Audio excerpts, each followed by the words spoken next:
What was it like starring in such great movies as The Devil's Reject and, of course, everyone's favorite, Ready to Rumble? It was awesome working with Rob Zombie. Met him buying Christmas trees in Hollywood, and we just connected and went to dinner. And he was getting ready to turn 40, and he's like, "Dude, how are you in this kind of shape at 48 years old?" He goes, "You must live in the gym." I said, "I don't even go to the gym." He's like, "What are you talking about?" He goes, "You lift weights at home?" I go, "No, I don't lift weights." So I started talking about what YRG. So you bonded over that, over conditioning? And then I took him I said, "I'm writing a book about it right now." I said, "Why don't I?" Which you can't get anymore because it's out of print.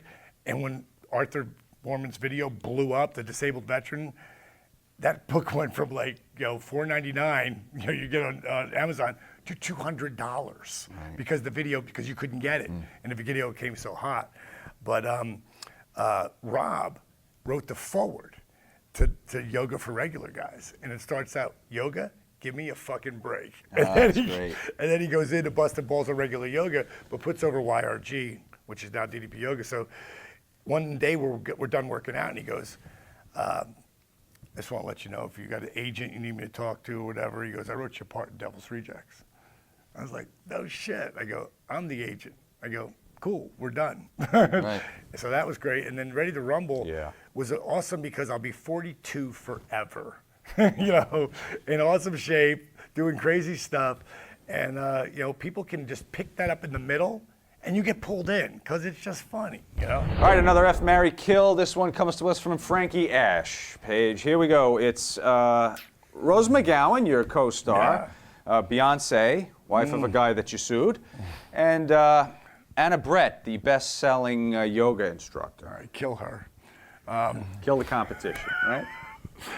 Fuck Rose and marry Beyonce. She's hot. No, that's not. Hi, my name's Dwayne. I have a question for Dallas Page. How hard was it for you to learn to adapt to the script for Ready to Rumble? It wasn't really that hard because I was getting to pay myself. Now, I've been in movies like Pizza Man with Frankie Muniz, where it's a whole different character, a whole different person, or in Driftwood. Again, these are big roles too. That they're just indie movies, but you get to really learn your craft. For Ready to Rumble, man, that was me. Right. I had a whole different end of that movie too, and I pitched it to Warner Brothers and everything.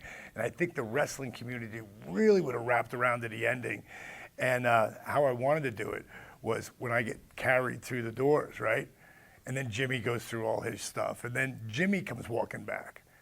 And that's it. Now the credits are just starting to roll. As you're watching Jimmy as he's talking, "Guys, I'll see you at the bar," and come walking in, and you see me, and I'm standing there. And he walks up to me, and you're like, "These fuckers, they're gonna go at it again." And then we do what we do. We hug each other. "Oh, dude, good. Wow, man, I thought I was gonna kill me when he dropped me through the blah, blah, blah, blah." And with that, my scene of the movie was now you see Arquette and Khan going, "No, they're friends," And we notice and we're like, "Oh, shit." So we walk up to him, Arquette on one side, Khan on the other. We go, "Boys, welcome to the business. Let's go have a drink." And that's how it ends. Like More realistic. Yeah, it would have been real, Then it would have put all the little bullshit all aside, Jack Rains, who do you think would win in a shoot? Chuck Zito, Danny Trejo, or Meng? Haku? Oh, wow. You threw Ming in there. Danny's 69 years old. The guy you're seeing on Sons of Anarchy, he just looks timeless. He's a very awesome guy. Back in his day, he was a tough motherfucker. Right now, he's just a pussycat. He's a sweetheart guy. Chuck, he's still got a mean streak a mile long if you piss him off. But Ming, that's a different animal there. Who's your money on in that one, man? Oh, wow.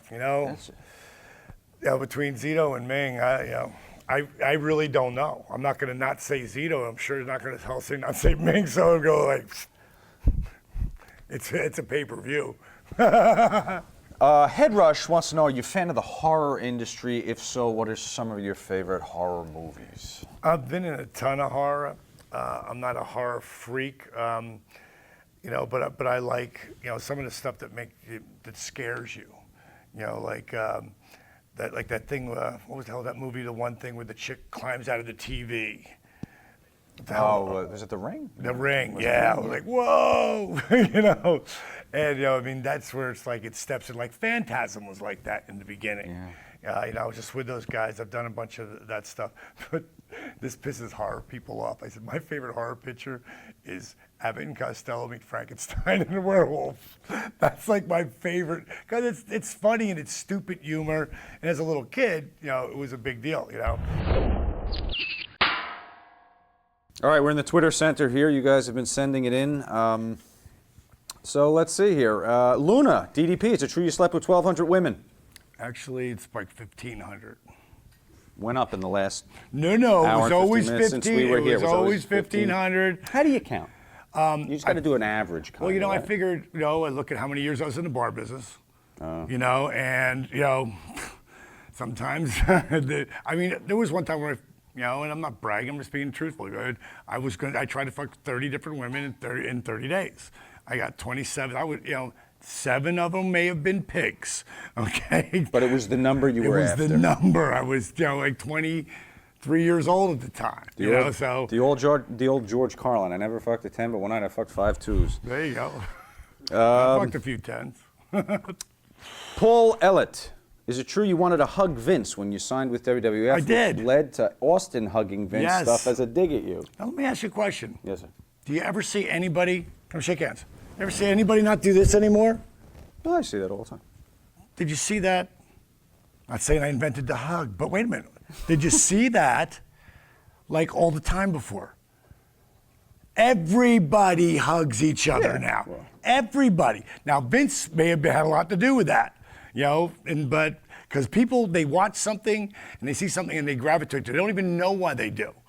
And something like that, I didn't want to shake Vince's hand. I was Mark, and that was a mistake. Mm-hmm. He wanted a mistake. But I wanted to hug him out. Like, dude, you're the guy that I've been wanting to work for since I started doing this shit. I wish for you, the more you wish for. Salvatore Martone wants to know how you get New Jersey Governor Chris Christie in shape. I've actually had my people call him, because swear to God, because imagine if I could help get Christie in shape, and he's got a little blood flow, oxygen flow problem to the brain. Yeah. You could straighten that out too when you stretch him out. Yeah, well, I just would love to help him. Let's see. What are your thoughts on Triple H when he was in WCW? Any thoughts on Hunter today? Well, a lot of people, have a lot of things to say about Hunter. But what I have to say about him, he was there today that Johnny Laurinaitis, gave me his version of the Ace Crusher with one hand. He made the peace sign, and he'd kick out. I used Steven Regal's cravat into that diamond cutter and took it out of